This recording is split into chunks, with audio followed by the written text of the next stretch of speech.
Welcome, everybody, to HESN Live. We are already into week 8 and 7 of the season. Can you believe it? I have trouble believing it. It always goes by so fast. So, for those of you tuning in this week, we've got a big show ahead of you. Welcome back. HESN Live goes every Wednesday night, barring no natural disasters or technical difficulties. And I want to say that we are local. We are for youth sports. We're for our youth. And we have a great show for you today. In CFL action, the Red Blacks get a huge win against the Eskies last Saturday, and Hamilton loses to BC, which will be important moving forward. The city continues its massive cleanup from last week's and last Friday's tornado that ripped through the city, and Tyler's Facebook post about the St. Matthew's football program causes a tornado of its own in the Ottawa football community. I'm Jesse Card, and you are watching HESN Live. We will be back with the show shortly.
Okay, welcome back, guys. So I know that you're anticipating this episode. I'm just going to get into it right away. We're going to bring Tyler McLaren on to discuss some of this week's happenings here. So we've had a big week. You made a pretty bold post, Tyler, yes, I did. Last week. I want to just bring that up and read it for those that maybe are just joining the show right now and don't know what's going on. And then we'll get your comments from that after the fact. So, September 20th, 1:18 p.m., you said, I usually don't make statements online like this, but as someone who's played football in Ottawa throughout my childhood and has worked within the Ottawa football community over the last 6 or 7 years, alongside all the great volunteer coaches and parents, I felt compelled to say something. I have heard from several people over the last 2 days about potentially some very unethical conduct by St. Matthew's teacher and volunteer football coach Jean Guillemet. I personally feel if any of these stories are true, Jean should and would want to address these allegations. As someone who claims to be a child youth counselor, youth mentor, and to be driven by strong values such as integrity, social justice, and inclusivity, I think this is a reasonable request. What does everyone else think? So, do you regret, after maybe 4 or 5 days of that post and all the comments that have come, do you regret posting that? I don't regret posting it. I definitely think that it was definitely bold. I've had a couple conversations that people can see online with some people that I respect very much in the Ottawa football community, in the past and present of the Ottawa football community, about maybe some of the tact in which I use by throwing his name out there online and maybe not addressing him in person. I felt that something needed to be done that was different than what has been tried before. To my understanding, this is not the first time that something has come up with this particular coach in question. I spoke to definitely some coaches who said they have made attempts to try to contact him and try to get this rectified with no avail over the last few years. So when I heard about this particular situation, which I'm going to clarify what that situation is now on the record, I just didn't think it wouldn't take normal political or bureaucratic means of negotiation. I felt that something different needed to be done. And so let me just explain a little bit about what happened, and just so it's all in the air.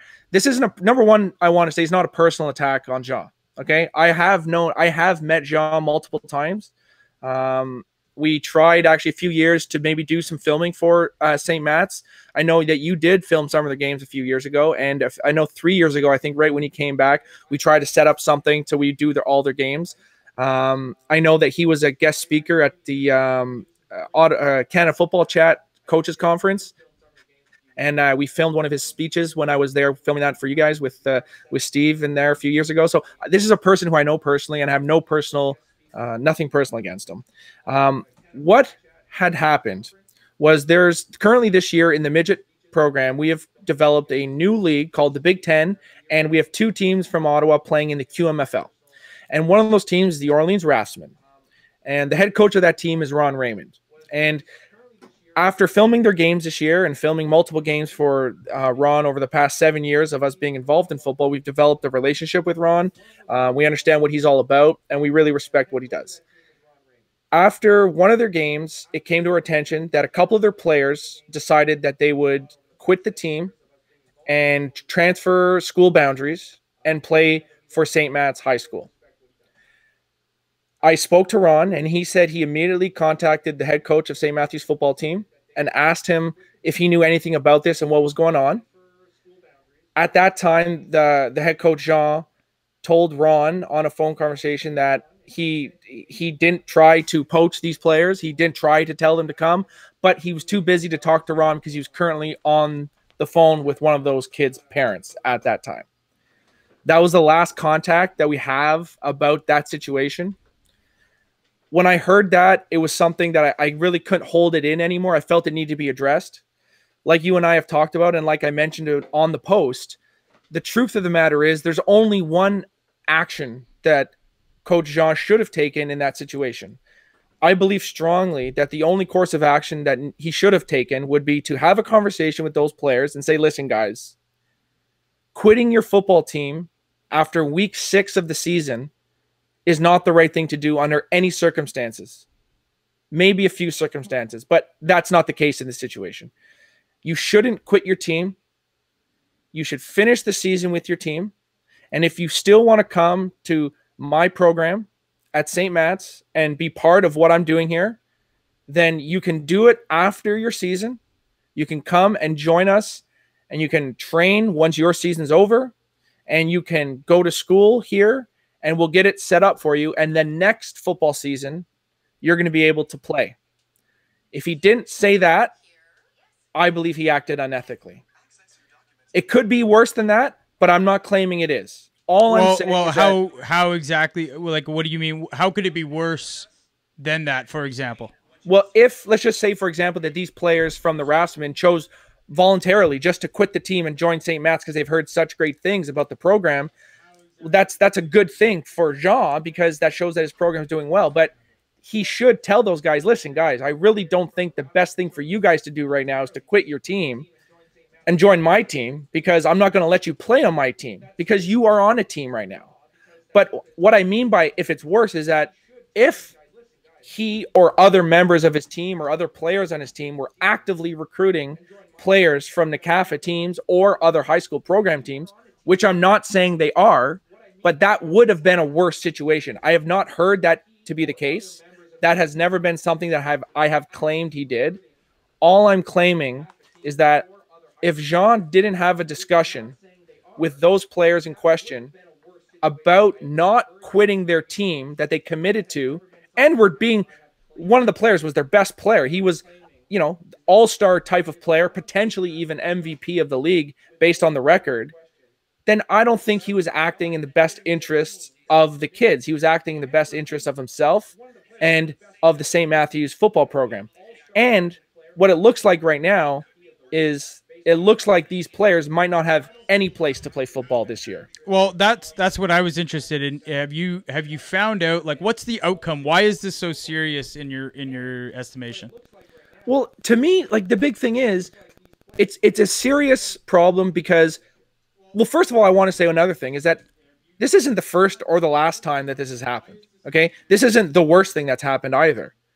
It's just sort of the straw that broke the camel's back in my 7 years of watching this type of activity happening across leagues and across coaches, whether it be the OVFL, the OPFL, NCAFA, or the high school programs. Well, this is definitely something that you hear that dominates a lot of the backroom conversations all the time between coaches around the city, whether they're high school or whether they're NCAFA coaches. Everyone's always talking about this stuff. They always seem to be complaining. That's Nothing right. really ever gets done. So is that part of the reason why you chose to bring it kind of into the public eye a little bit more? It is really that, and I feel that as much as I love football and I love NCAFA. Like I've said on my posts, my grandfather was president of the Mustangs in the 70s. My father was one of the founding members of the Tyke football in Ottawa in 1993.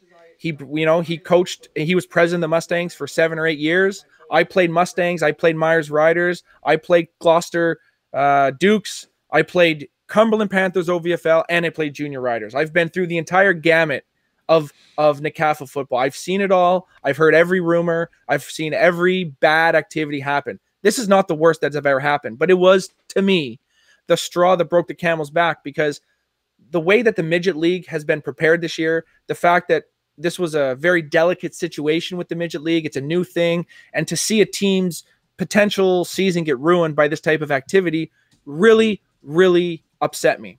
And the other factor in this all is that the big picture issue is the greater good of Ottawa football. It's never about one team or one player or one coach. I understand at least, that not everyone, there's a lot of people that have done bad things across all these leagues that are unethical. I get it. And we all should be in an environment where we feel comfortable talking about those things in an open forum, and not talking behind people's backs, and not smiling to somebody's face, and then when they turn around and they leave, talking trash about them. And I know that happens. I know that probably people are doing that to me. And doesn't bother me personally, but I feel that we should be having these conversations in the most transparent and straightforward and honest means possible. And while I do respect the opinion of many people on the conversation who said that maybe I didn't use the best means to engage Coach Jean in this conversation, that it might have been immature or childish were some of the terms used, I don't believe that. I respect their opinion, but I disagree with them. I think the most childish thing that anybody can do is smile to someone's face and then talk trash behind their back. And I tried to be as straightforward as I could. I've heard that there were other means of communication that were made in the past, and that those means of communications led to no changes. It seems the situations persist, and I felt that something needed to be done, and that's why I did what I did. So a lot of people, like I certainly think the response, I've seen a lot of posts about players that are current players at the St. Matthew's program come to the defense of the coach, talking about all the good that he's done for them, that he has, he's done things outside of the football sphere that have been very beneficial for players in that part of the city. But you don't really see any, adults or other coaches coming to his defense. Have you had any private conversations? Do you think that there's some people that may agree or disagree with you that aren't coming out publicly? Can you comment on that at all? Yeah, like I can definitely comment that I've had probably around a dozen private conversations with people who've reached out to me after the post, telling me that, they've heard some things before along the same lines about what's been going on there. I definitely think that Coach Jean is a good football coach. I think that he does a lot of great for those kids. And the post that I made had nothing to do with how good a football coach he is or how good a mentor he is for the kids that he is dealing with at St. Matt's. So just to clarify, the issue in your mind is, and correct me if I'm wrong, is that in this particular situation, which you've said isn't really a new situation, a lot of people know there have been issues with the way that football has been organized, and you think that if he had deviated from that message that you repeated at the start, which was to finish your season out, finish the team that you've committed to, because I will say I do agree that like the greatest virtues of football is commitment and dedication. Yeah, really, that's kind of in my mind a universal truth about the game of football. I agree. And so you're saying that if the message was anything different than go back to your team, we can explore other options, and I can help you. Maybe, with the support of your parents, first off, and the explicit support from the Ottawa Catholic School Board, you think that anything outside of that should be considered unethical? I do believe it to be that way. And Jean is a good man. He's a teacher that works with a bunch of kids that need some support at a school that does good things. Their football team has won 2 championships. They've been to OFSA. He's had kids go on to the next level. He's a good football coach. He's a good guy. This isn't a question about throwing him under the bus. I didn't make any claims about who he was as a person. All I said was this person in this situation has done something that I didn't think was ethically correct. Well, it's definitely, I like to believe where there's smoke, there's fire. Well, and there's definitely a lot of, I wouldn't say rumors. They're not rumors. They're allegations. People are alleging that he's acting unethical. And from my understanding, the program has been investigated, and recruiting violations have been investigated for the last several years. So so where there's smoke, there's fire, I believe. And so it's not like this is coming out of anywhere. Well, and that's the thing, right? This isn't something that I take lightly. And when speaking to Coach Raymond after the situation, he told me that he emailed the principal of the school, and he hasn't heard back from anyone in over a week and a half now. I know that there was other situations that have derived from this not my post, but from the situation that's been happening the last couple of weeks. And some other people have made written attempts to get in touch with the people in charge at St. Matt's or the head coach at St. Matt's. Well, I personally, I've asked Coach Sean to come on the show, but now that this thing has turned into what it is, I can understand maybe. I agree. Not wanting to. No, I can understand that. And we put him in a tough position. That's a tough position, but I have offered to speak to him offline. I haven't received anything from him. Yeah, and you did mention I didn't answer one of your questions previously when you were talking about the players who are defending them, and these are players that I know. A lot of these guys, we have footage of championship games, and we have footage of OVFL games, and these are guys that I've known and shaken hands with and complimented and felt that we've done a little bit in helping them in their development as young men and as football players in the past through the multiple seasons that they've played at NCAFA from the ages of 12, 13, 14, 15, 16 before they even got to St. Matt's High School. And I respect that those guys are riding for their coach. I would expect that the people that are in the program would support their coach because their coach is doing good things for their program. But the biggest issue I have amongst all of this is it's bigger than one program. There's 2 things. We want all teams to operate within the framework of Ottawa football. There's a certain unique framework that Ottawa has always had. The combination of NCAFA, the combination of provincial football, and the combination of high school football. There are issues in the Ottawa football community about how things are run. Everybody is doing their best. There are issues because the high school program is not governed by the Canadian-wide governing body called Football Canada, okay?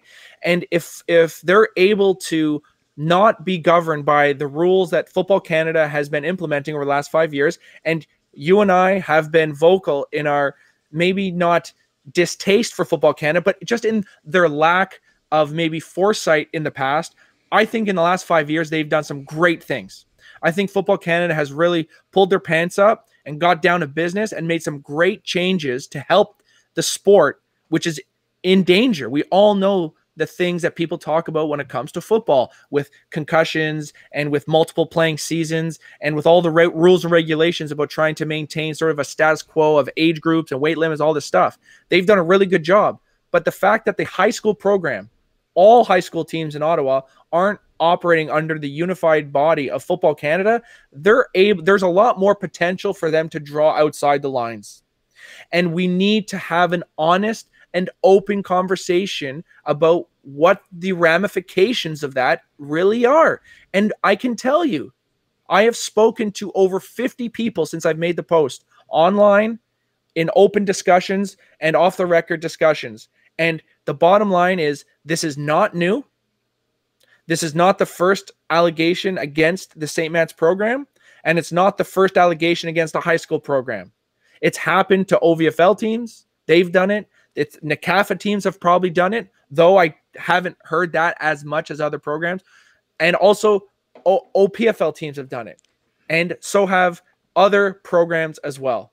And this is not a personal attack on St. Matthew's high school football or their head coach, Jean-Guillaume. Okay? I want to make that clear. This is about a discussion about the greater framework and the greater good of the Ottawa football community. Well, thank you, Tyler, for covering it. Obviously you have my support, because I believe that this honest conversation will lead to the betterment of Ottawa football. And I'm just interested to see what kind of steps are taken on both sides. So far, like you've indicated and I've heard, absolutely no response from the Ottawa Catholic School Board to this point. And I just hope personally that this is given the attention that it deserves, and that people take this serious. So we'll end it there. We were going to get into some other things. We've got another guest. I want to thank you, Tyler, for digging into this and covering this story, and be interested to see what sort of things happen next. Obviously, I want to welcome anyone to join the show, speak about some of their perspectives. I want to obviously extend the respectful invitation always to Coach Jean, and totally understand if maybe he doesn't want to come on right at this moment, but haven't heard anything from him so far, and just interested to see how this kind of plays out. And the last thing I will say before we leave today is the reason I decided to do what I wanted, the reason I decided to do what I did, the way that I did it, was because I want to change the way that we have discussions about the things that we feel are wrong. I don't want people to hold the things in they feel are wrong. The beef between the Myers Riders and the Cumberland Panthers 5 or 6 years ago in the OVFL, the animosity that was always held within people, that they didn't feel they could just have an open adult discussion about it, created a lot of tension. And it's been a problem since I played football when I was a kid. If you feel, I hope that the way that I did it maybe will inspire people in the future to be more open about the things they feel are not right. Because if we just talk about these things, we're going to be able to come to solutions that are going to make football better for everybody long term. And that's sort of what I hope that this discussion can do. Whether you agree with me, whether you disagree with me, I want to hear you. Keep it respectful. I feel that I've been respectful during this whole time. We've had people sort of say some things I don't believe to be true about me, but nonetheless, let's keep it respectful and let's have a conversation. And I invite anybody who agrees with me or disagrees with me to comment and reach out to me personally, and we can talk on or off the record 24 hours a day, 365 days a year. Well, thank you, Tyler. And the one thing that kind of struck me there is that you said is it's not about one program. It's not about one player, right? You always hear football teams talking about it's not one player. It's a team effort. Ottawa football needs to think of itself as a big team, and it's not about just one program. And in this case, it's not about St. Matt's program. It's about not the 20 or 30 kids playing there as it is the 23 or 2,400 kids playing in Ottawa and what's good for them. I want to thank you again for coming on. we'll have you on again next week as this unfolds. And thanks for looking into this. I appreciate it. Okay, welcome back.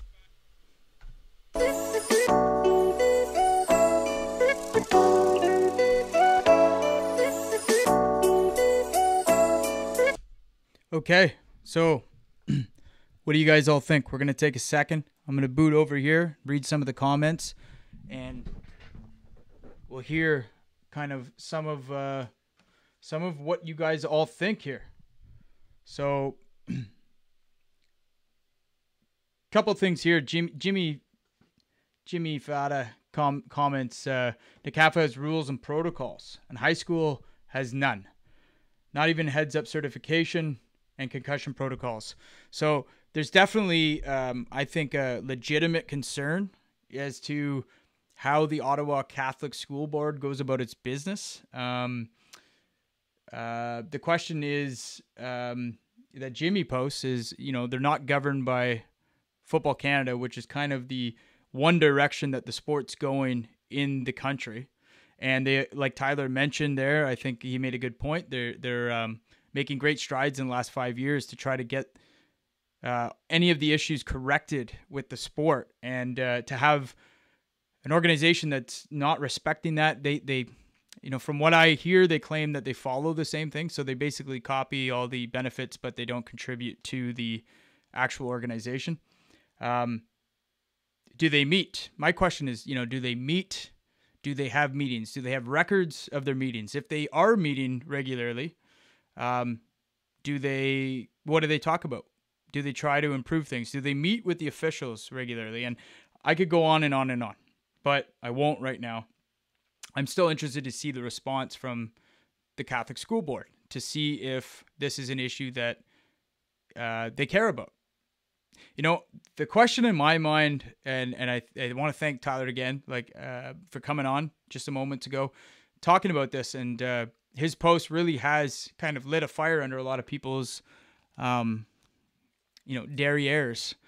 And the question is, either you're part of the solution or you're part of the problem.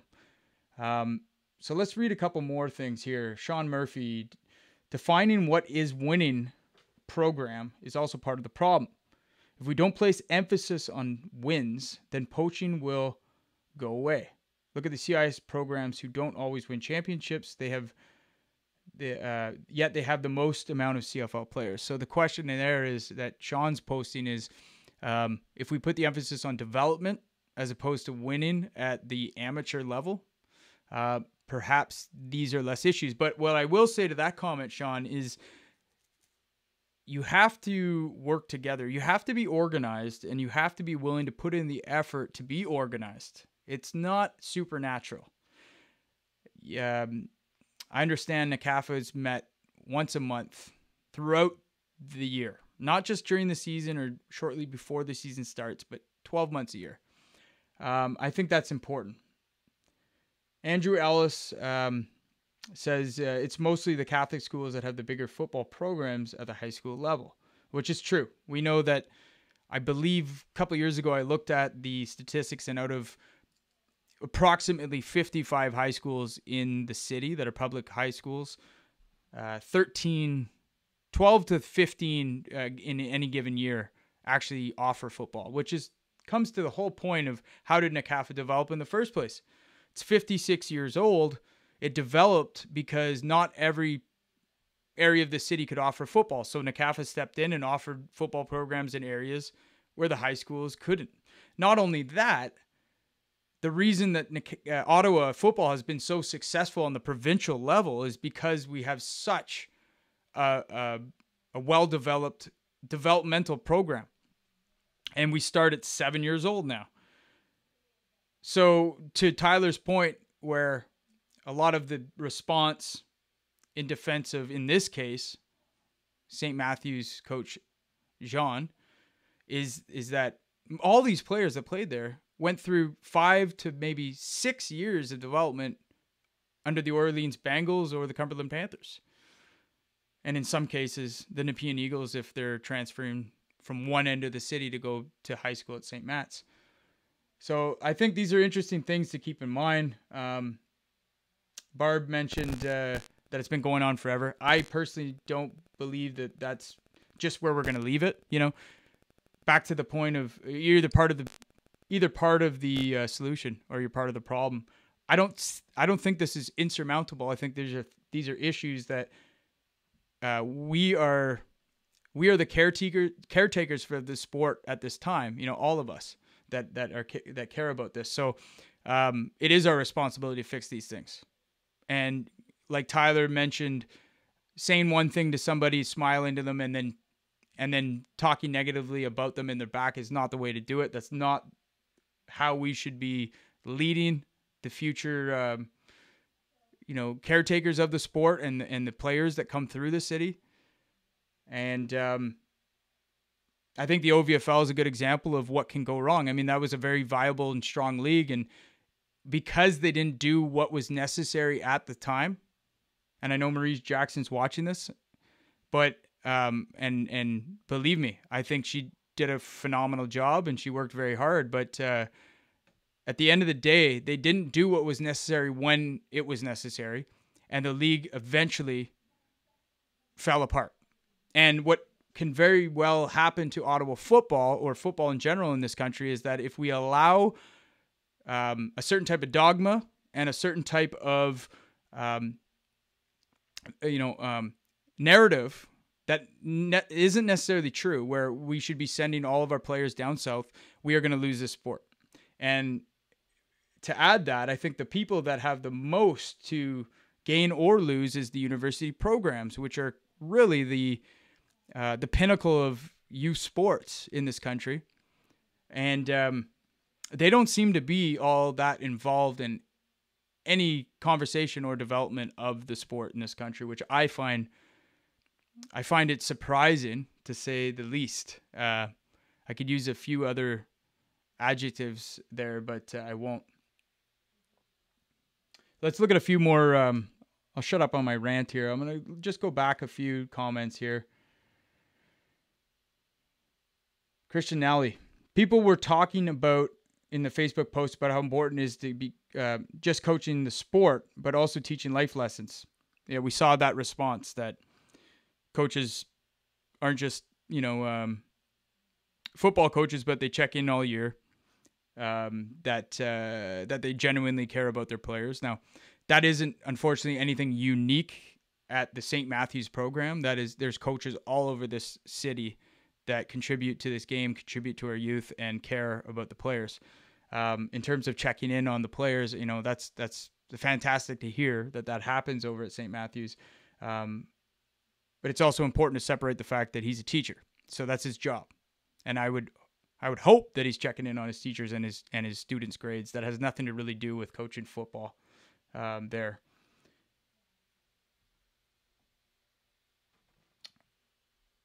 Jimmy says, okay, Jason Miller, there are many with big opinions, but unfortunately don't have the stones to voice it. Now is the time if there ever was one. So that Jason, what he's kind of saying is that the conversation is out there, and Tyler did post that out of, I think, a little bit of frustration, as he indicated, but he also told us tonight that when we brought him on just minutes ago, that he felt that it was necessary. And if this can ignite and galvanize the community to make positive change, then I'm all for it. We're going to take a little break. We want to start the episode with that because we know a lot of people are tuning in for this discussion, but we do have other things to get to. So let's just go to a quick little break. I'm going to swing over here and face y'all. We did have a guest. We had a really interesting guest lined up for this show.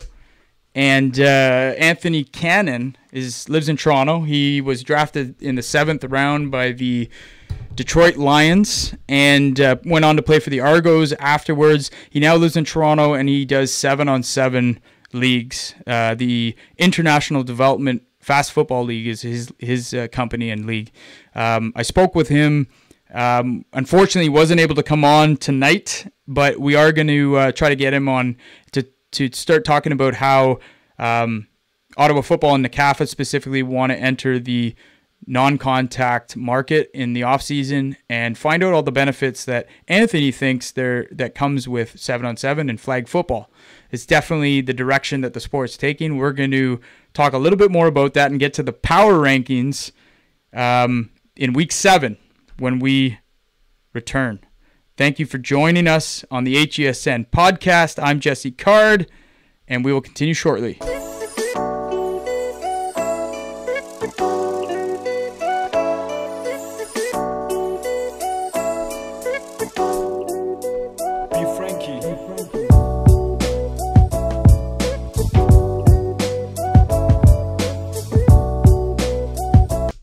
Okay, so we took a little break. 7-on-7. I'm curious to see what people's thoughts are, not just on 7-7, but non-contact. Certainly the sport is changing. Football Canada is definitely etching us in the direction of non-contact. There's no doubt it's a big growth area for the sport, and certainly there's a lot of players, I think, that from other sports that wouldn't mind trying non-contact football. So I think it's a great idea. Interested to see what you guys think. Is it something that we should really be focusing on, bringing new players to the sport and introducing them to the passing and the catching and the running of the sport? Or should it be something that we focus on the elite level, trying to take teams down to the Pylon series in Las Vegas and the US kind of model of non-contact in the off season? Do you think that perhaps non-contact has a possibility of moving into the summer seasons and replacing the summer football that we have I wouldn't say Canada, in Ontario. Montreal and the rest of the country don't really have summer football. They've evolved differently and definitely more streamlined in what Football Canada would like. Ontario being the big province that we are, and maybe some of the frustrations over the years of the slow acting and maybe over bureaucratic functions of Ontario football have led people to start their own factions of football, like the OVFL and the OPFL, like we've seen recently, and whatever it may be, they'll keep coming. Do you think that summer football maybe will turn to more non-contact yield and put more emphasis back on the fall football? All interesting topics. Right now, though, we want to get into the mosquito level of NCAFA. And let's look at the Week 7 power rankings here at the mosquito level. Really not much to report on. The Cumberland Panthers and the Nepean Eagles stay 1 and 2. Pretty much has been unchanged since week 2 of the season. Canada at 3, the Bengals at 4, the Riders at 5, the Giants at 6. And really the only change from this week has been Cornwall Wildcats moving up and taking the place of the Bel Air Lions at the mosquito level. And all this is leading up to a very exciting week 8, or rather week 7, on Wednesday night, in which the Cumberland Panthers will play a host to the Nepean Eagles at the mosquito level. That will be broadcasted live by HESN at Millennium Field. I believe 7:15 or 7:30 is kickoff there, and we're going to see the two best teams in mosquito football so far go head-to-head. And really, we're coming up to, past the midway part of the season, and now we can start to see some patterns on A Cup championship playoff teams, B Cup potential teams, and those are never fixed. I mean, as soon as the playoffs start, I've seen number of times underdog quarterfinal teams knock out the number 1 seed and go on to win the A Cup championship. So this is where things get really exciting. Obviously, the Bell Warriors, West Carleton Wolverines, and the Vikings have had tough seasons. But I'm telling you, I've been watching these teams, and they have held their heads high. The players are having a really fun time out there. And as the seasons start to change here, we head into fall. The sun goes down earlier, and you're practicing in the night more often, and it's a little brisk. These are some of the most fun times, and as the season starts to wind down, even as we head into the playoffs, you start to appreciate every little practice a little bit more, and your teammates. And I just think that's such an amazing thing with this game. So if we're just going to jump in there to Mosquito, we're going to look at what's upcoming here. Okay, so this weekend I mentioned the Wednesday, October 3rd game between the Panthers and the Eagles. That's going to be just a really hyped up game. It's going to be awesome. These are some of the best athletes that are playing the game, at this age. And these are going to be future superstars. So it's going to be really fun to watch them. I hope we can get a full stadium on that evening, get some hot cocoa going, and somebody can make sure they're making the Tim Hortons runs on a 10, 20-minute schedule there. But upcoming this weekend, we also have the Riders playing the Cumberland Panthers. And that would be the Mosquito team that is that merger team between the Raiders and the South Ottawa Mustangs and the Myers Riders. That's 12 o'clock. And then we also have the Giants versus the Wildcats. And, the Wildcats have moved up a spot like we talked about over the Bel Air Lions. So I think this is going to be these are two interesting matchups and marquee matchups this weekend at the Mosquito Division. I'm just going to jump over and let's see if anyone's commenting about this Mosquito level, if there's any intel that we should be discussing at all. Mike Schmidt, obviously, is giving me a little clappity clap on that one. His team is undefeated and the surefire candidate for an A-Cup championship. But what I would say is I've been on a lot of undefeated teams in my time, and I've never felt comfortable being on an undefeated team. Not once. In fact, I think it puts more pressure on the players and coaching staff to make sure that they're not psyching themselves out or overthinking anything. I think we've all seen that happen many times. We're just going to go back on a few comments here. And Andrew Ellis, for those that don't know Andrew, if you remember him playing at Carleton, I mean, this is one of my favorite receivers over the last 5 or 6 years, really, at Carleton. He's one of the founding players of this Carleton Ravens program. I'm interested. I'm just going to ask you, Andrew. In fact, I'm going to put this up. Might as well talk about this right now. While I mention it, have everybody seen this Panda game street party? And I'm curious to ask Andrew. I guess you have never been able to actually go to this because you've always been, a player in the game. And I remember what it was like when my friends were partying on Friday night at McMaster, and I had to go to sleep and try to get a good meal and tune out the rest of the world and the residents. So, Andrew, is this your first time that you might be able to go to this Panda street party? It looks like it's happening on, Russell Avenue. So I think that's on the way to the stadium, and they've got 2,700 people that have indicated they're going to this Facebook event. So that's going to be pretty intense. Let's see what he has to say about this thing here. Yeah, Tyler says he was the one partying on the Friday nights at McMaster. No doubt. But 7-7 would be wise for player development, Ellis says.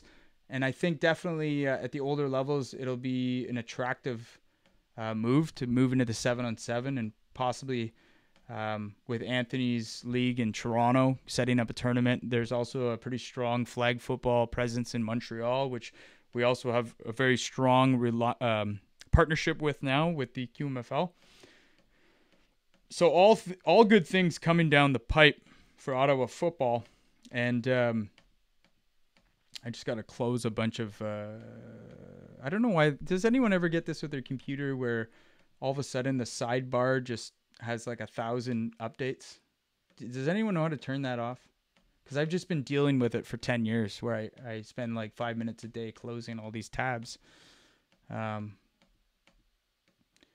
Anyways. Yeah, so the Panda game. Let's talk about the Panda game. What are the predictions, everybody? I saw a very funny video that somebody posted, no doubt maybe like an alumni from Carleton that maybe had a lot of time on his hands this week, where he did a little mashup of clips and basically taunting the GGs that they're going to win another one. I thought it was pretty funny. It's going to be a great game, man. This is the best experience in U Sports, and we have it right here in our backyard. So I would definitely encourage anyone that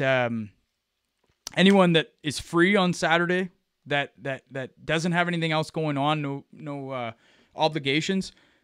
Well, I think it's sold out. So I should say that maybe you can't even get in.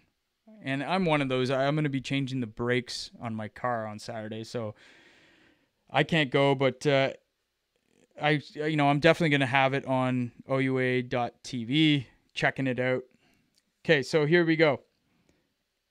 Andrew says, no, not all of us 2013 alumni are getting together for our own little thing before the game. Okay, that's awesome. Good. Tyler says, Carleton, baby. I'll never forget the Hail Mary. Yeah, that was amazing.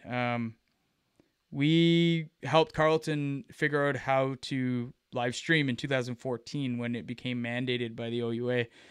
And in fact, we had a pretty cool thing going on. We had Justin Phillips and John Williamson, who now works for TSN in Toronto, as our broadcasters, and Anthony McKenzie, who's a injured Redbacks player. That was my broadcast setup for Carleton during those years. And one of the first games, in fact, I think the first game that we had to stream was the first Panda game in TD Place, and that's when Nate Bahar scored that miraculous Hail Mary touchdown. It was pretty epic. So we talked about Mosquito. We talked a little bit about 7-on-7. We're talking about the Panda game. Andrew says, but as a player transitioning to a fan, it's been cool to see the culture behind it and the students get back into it. For sure. I mean, if you can't support the Panda game and like, even if the normal student body doesn't support weekend after weekend, like some of the, like Laurier, to me in my time, there was no better example of a fan base, and I guess that's tempered by the fact that they were doing really well when I was playing in the OUA. But Queens was another one. It seemed like they always had players out, but they weren't always doing well.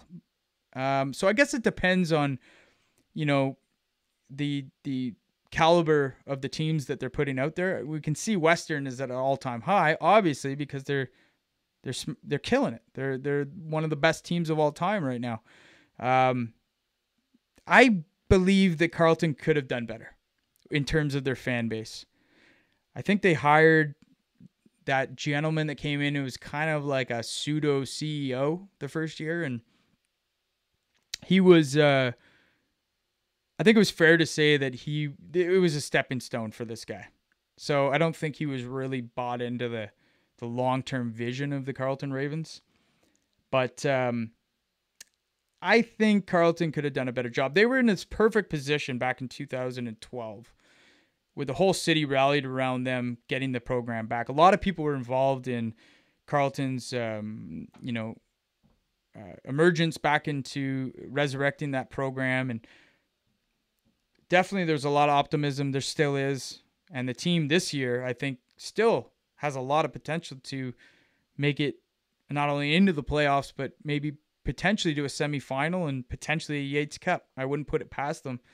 But in terms of the community and, you have to think about this too. Ottawa U around 2010 to 2013 was in shambles.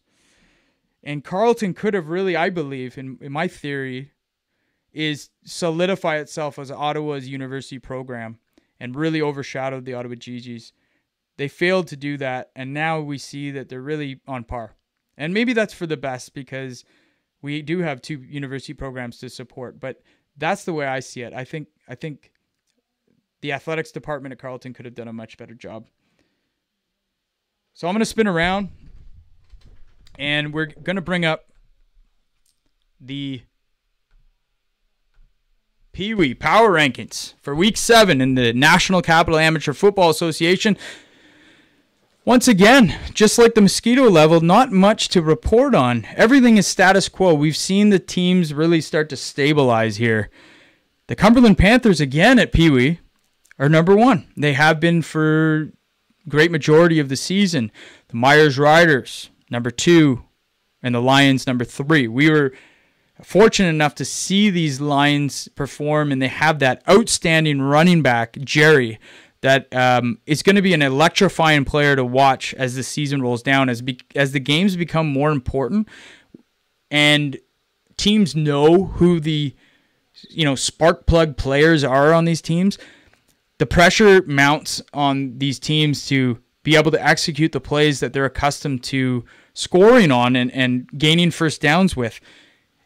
And it's so interesting because everyone knows what they're going to do, but then you're watching these young players actually execute those plays over another very talented team, and that's where we really see these future stars emerge at this level. Bell Warriors staying in the hunt at number 4 with the Canada Knights behind them at 5 and the Wildcats at 6. The only really changes is that West Carleton has overtaken the South Gloucester Raiders, and everything else stays the same. So in terms of what to look forward to this week at the Pee Wee level, there's one big game that I identified this week, and that's the Bell Warriors Pee Wee going to take on the Bel Air Lions at Notre Dame High School at 1 p.m. And if we look at what that means, that's really a 3-4 battle. So Lions, number 3 ranked team versus number 4 ranked team. Really what we're looking at is some serious A-Cup implications here with that battle. If we move along to the Bantam level, once again, not much happening here. There were some games canceled this week due to the tornadoes, and that has affected the fact that there isn't that much movement here at the Bantam level. But there is at this level a good weekend of football here and some meaningful games. The Warriors Bantam will take on the Lions just like they are in Pee Wee. That will be going down Friday night at Minto at 6 p.m. kickoff. And then later on that weekend, the Eagles Bantam will take on the Myers Riders. So if we look at that, that's number 5 versus number 2. And number 4, the Warriors versus number 6, Lions. So definitely the potential of things changing in Week 8. No doubt there will be some shifts. And this is where it becomes interesting. Which teams are going to dial in and which teams are going to tune out. That's the question that is on everyone's mind here in the Ottawa football community. And we've got some great football coming up here. I did notice in terms of the tornado, I hope everyone is okay. We know the areas of the city that were most affected. And I saw a post just today that I'm going to bring up here that I thought was awesome. So the Canada Knights, and that's Dan Lachance in the middle there. They loaded up a truck at Costco out in, I guess it would be Stittsville. And they're heading out to help with some of the relief and to provide meals. There's a good picture of them there. To be able to do that on a Thursday when you got so much else going on and other teams are practicing, they were able to drum up seven capable hands to go out to some of the more effective areas of the city from the tornado. My neighborhood, Arlington Woods, got destroyed, and I took a stroll there on Sunday to check on some of my old neighbors, make sure they're okay. Fortunately, no injuries happened except for the power going out, and obviously there's going to be a huge cleanup and dealings with their insurance companies, which if you've ever dealt with an insurance company, you know that it's not necessarily without pain and injury there, but Fortunately, no lives were lost in this, and that was pretty crazy what we went through this week. So if you're just joining us, you are watching the HESN live football show. We discussed the comments going online earlier this week with Tyler, and some of the allegations of the St. Matthew's football program and how that affects, and how should we think about these transgressions on Ottawa football, and what's good for one program, and as opposed to what's good for the greater good of the game in the city. All interesting topics.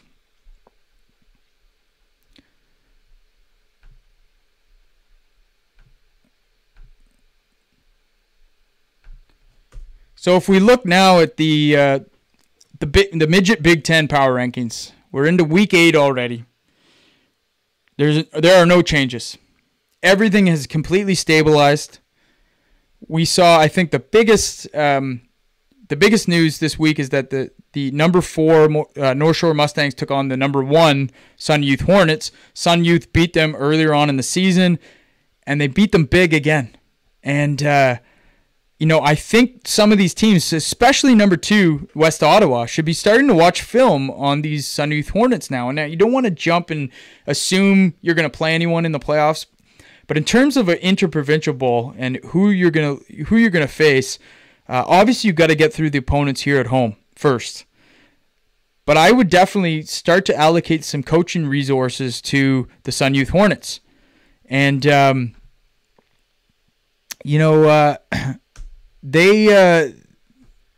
If we look at some of actually that's not the right highlights.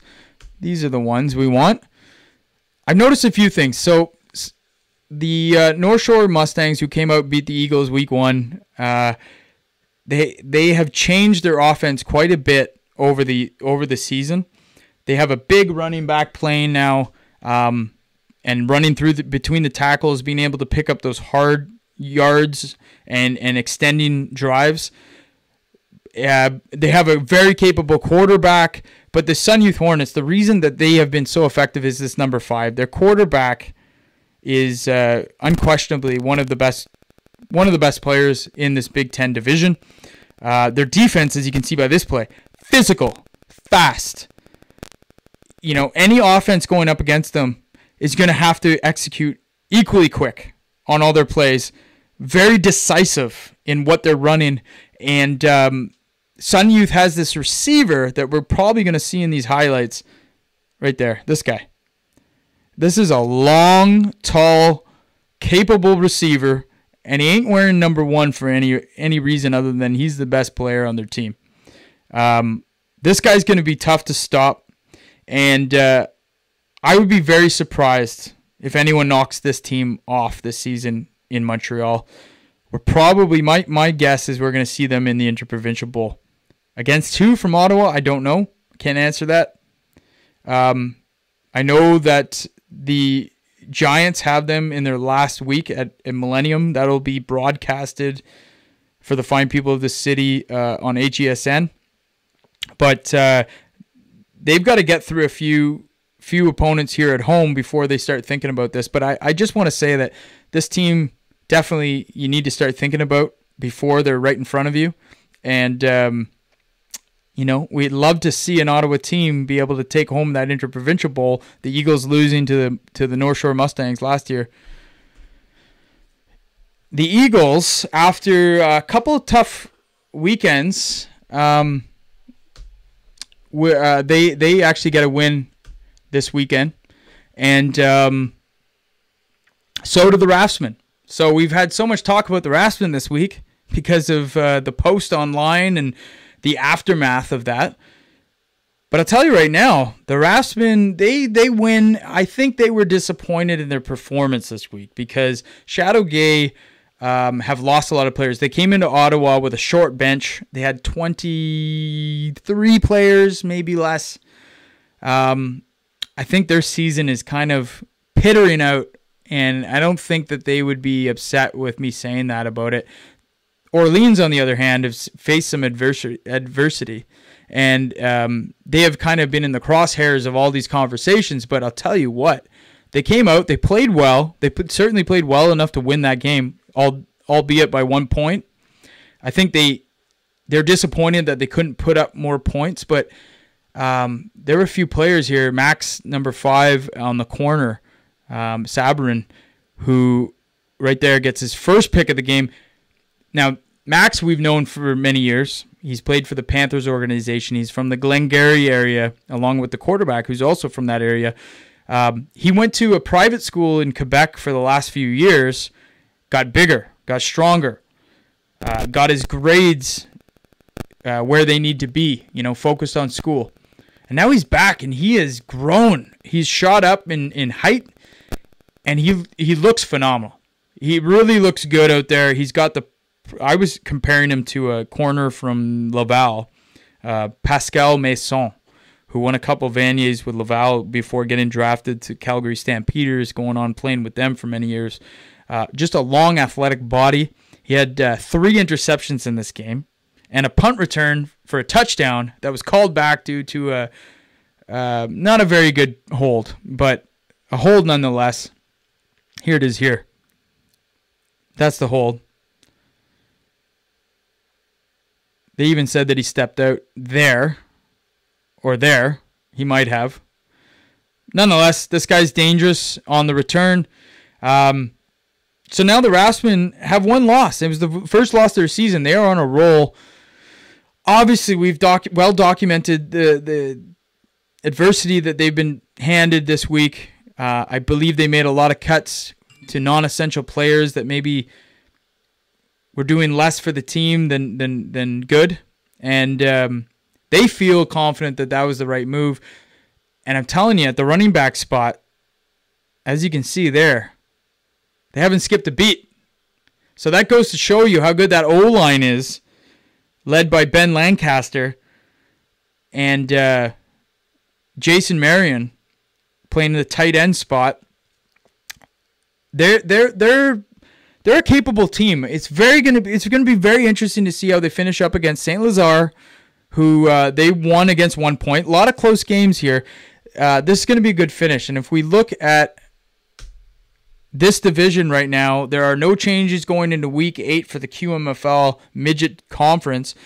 Orleans stands alone at number 1. They will be facing St. Lazare, and then they will finish up with Gatineau. So it's fair to say that if they can pull off a great game against St. Lazare, and that's a road game for them, they'll have to travel to face the Stallions. They should sure up this division, and that's quite the accomplishment for a team first year in the league. The amount of back end that was required for the organization and the Bengals to put this together, to organize a roster. They went outside of the typical areas to recruit. They went to Glengarry. They went to Blackburn and Hamlet. They went to all these fringe areas. That was part of their campaign, and they were highly successful at doing it and finding some players. By all accounts, they're having a great time playing football and coaching football there, and they've really demonstrated what this game is all about, and the teamwork and the camaraderie that is involved in putting a program together. And that's why I think Tyler reacted the way he did, and that maybe others didn't show it the respect that it deserved. If we want to just jump to the last segment of the evening, and we look at some of the other results in the OUA and what's happened. We always talk about that we're big supporters of U Sports. We're big supporters of building the game in our backyard and not necessarily taking the easy route out to talk and convince kids that we know something about the U.S. game that others don't, and we have a easy pathway to getting scholarships. I've never claimed to do that or know how to do that, and quite frankly, I think it's dangerous to take advantage of parents and players that are open to coaches and influencers in our community to try to push that approach. The fact is, some of the programs that claim to have a better path to Division I scholarships or whatnot. None of them that I've seen can prove that they are able to replicate success over and over again. In fact, any players that have been players that showcase their programs in terms of making it down in the South, it has a lot more to do with their physical capabilities than it does the program's ability to feature them and give them something that they couldn't get at any other program in the city. So we will always like talking about the OUA because we believe you have as good of a chance of being a professional football player by going through the Canadian system than going anywhere else, really. And the CFL draft continues to prove that again and again. So we look at McMaster pulling off a win against Laurier, a close one there. I know that they were ecstatic after that game. Ottawa winning the game that we talked about last weekend, the game that they should win against York, 42-16. Carleton also pulling off a victory, 38-26 in Toronto against the Varsity Blues, a game that they really had to win and setting up what will be a highly anticipated and very exciting Panda Bowl that will go off this Saturday at 1 p.m. at TD Place. I believe that's sold out. 24,000 people attending and 27,000 people, 2,700 people attending the street party according to the Facebook event. Western absolutely smashing Waterloo 67-7 and showing that this Waterloo flare-up, although be it impressive, they're not at the level of Western. Queens winning by 1 point against Guelph, and those are some fantastic scores in the OUA this week. Coming up next for the OUA, Windsor hosts Toronto, Laurier hosts Guelph. We talked about the Panda game. Queens hosting Western and York hosting Waterloo. So I don't think there will be any big surprises this week other than what happens in Ottawa on Saturday. Also want to mention, just as we sign off, that the Bell Warriors just announced their Jim Wagden post-secondary scholarship, and that has been awarded to two Warriors alumni, Andrew Fullerton and Daniel Schwartz. So Daniel Schwartz is playing football in Hagersville, Maryland right now for St. James School with Coach John Root. And Andrew Fullerton was a longtime Warriors. I'm not sure if he's playing right now, but I've had the pleasure of coaching Andrew, and he's just one of those players that you can put anywhere. He's a great defensive back. He's a great linebacker. One of the best tacklers you'll ever come in contact with, and also, you had to use him on the offense because the boy could flat out run, and he would score you points. So it was always difficult, making sure that you don't play him the whole game. But it was hard not to because he's just that good. So they're going to be receiving some money towards their education. And if you look at what I found surprising, if you look at some of the past recipients, Justin Phillips, he's won it twice. Tyler Kyer, who I had the privilege of playing with back in the day, our quarterback, he's won it a couple times. There's just a long list of phenomenal and Hall of Fame Warriors players that have come through there. The Schwartz boys have won it. And their parents still continue to help with the Warriors organization, even though their sons no longer play there. Tyler Young has won it. Stefano Napolitano's won it twice. This really shows you that this Warriors program, what they've been able to do for their community and building this game. So I just wanted to talk about that quickly. And the last thing, I wanted to post what our numbers were from the last podcast. So just like the UFC, they always talk about the gate, the numbers at the gate. We made this many $1 million. What I wanted to do is just talk about our numbers. So last week with the podcast, we reached 2,200 people during the show. And the views were just under 1,000. So we're going to see what we do tonight. I already can tell you we did better than that. But we're going to keep an eye on that, and I want to report to you how many people really were reaching with this show. And that really concludes our show. Unfortunately, we weren't able to get Anthony on the broadcast tonight. He had some other things going on, but we are going to get him possibly for next week, and we're going to also hopefully get some other interesting guests. If there are any guests that you would like us to reach out to and get on the show, or any topics that we should be covering and talking about, I'm all ears, and we'd love to have anyone on the show. Once again, for a second time, we invite Coach Jean to talk about his point of view of things. So we hopefully will still hear something from him at some point, and hopefully we can pick up the conversation that we've at least started to ignite, and maybe some other people that have some good ideas. And I'm not just talking about music to the ears or weightless comments. We're talking about people that actually want to bring forward solutions to how we can fix some of these systemic problems with Ottawa football, and actually put your money where your mouth is and figure out how we can put these into action, and how we can follow some guidelines that somehow we haven't been able to do up to this point, and get this game better for the parents that are enrolling their kids in the sport, and the players that have to navigate these waters of what they should do and what they hear is best for them. Let's get back to the basics.